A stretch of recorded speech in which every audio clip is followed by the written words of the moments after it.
గ్రామాల్లో తాగునీటి సమస్య ప్రధానమైంది. ముఖ్యంగా ప్రతి వేసవిలో ఇదొక విపత్తులా ఎదురవుతుంది. ఇప్పటికిప్పుడు ఈ సమస్య ఎదుర్కొంటున్న ప్రజలకు అండగా నిలవాలనుకుంది మన ప్రభుత్వం. ఒక్క ఫోన్ కాల్తో తాగునీటిని వాకిటకు తెచ్చే ఆలోచన చేసింది.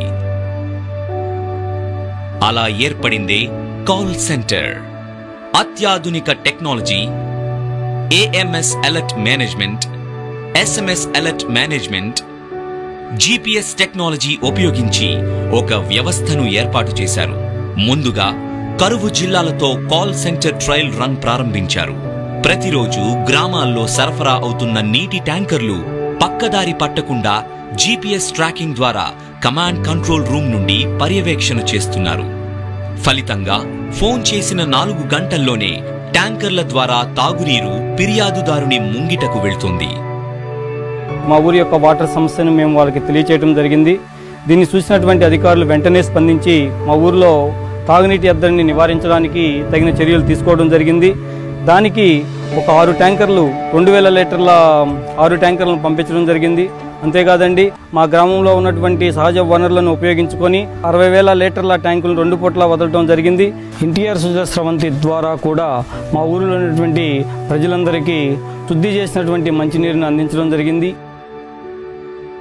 అలర్ట్ మేనేజ్మెంట్ సిస్టమ్ ప్రవేశపెట్టిన దగ్గర నుండి మాకు గ్రామాల్లో రక్షిత మంచినీటి పథకానికి సంబంధించి ఏమైనా సమస్యలు తలెత్తినప్పుడు వాళ్ళు ఫోన్ చేయటం జరుగుతుందండి. అది వాళ్ళు చేయంగానే వెంటనే ఆ గ్రామాన్ని మేము పర్యటించి ఆ గ్రామంలో రక్షిత మంచినీటి పథకానికి సంబంధించిన ఏమైనా మరమ్మతులు ఉంటే వాటిని పంచాయతీ వారి సహకారంతో వాటిని సరిదిద్ది గ్రామంలో సక్రమంగా మంచినీటి సరఫరా జరిగేటట్లు చేస్తున్నామండి. కాల్ సెంటర్ ద్వారా మా నీటి సమస్యని నారా లోకేష్ గారి మెసేజ్ ద్వారా నేను అందించానండి. వలభాపురం నీళ్ళు పూర్తిగా అందిస్తే మా నీటి సమస్య తీరుతుందని నేను చెప్పాను.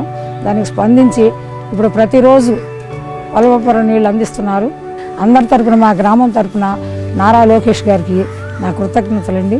ఫిర్యాదు ద్వారా సమస్యను పరిష్కరించడమే కాదు, దాని పట్ల ఫిర్యాదుదారుని అభిప్రాయాన్ని కూడా తీసుకుని పనితీరును మెరుగుపరుచుకోవడం ప్రభుత్వ చిత్తశుద్ధికి నిదర్శనం.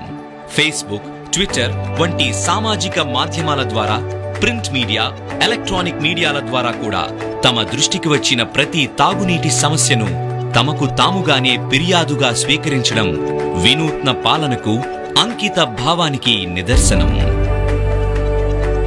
ఇప్పటి వరకు వివిధ మాధ్యమాలు మరియు కాల్ సెంటర్ ద్వారా అందిన మొత్తం ఫిర్యాదులు 4294. వీటిలో పరిష్కరించబడినవి 1829. మొత్తం మీద ప్రజల సంతృప్తి 77%.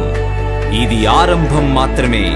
రాష్ట్రంలో తాగునీటి సమస్యను పూర్తిగా పరిష్కరించడమే ఈ ప్రభుత్వం ముందున్న లక్ష్యం.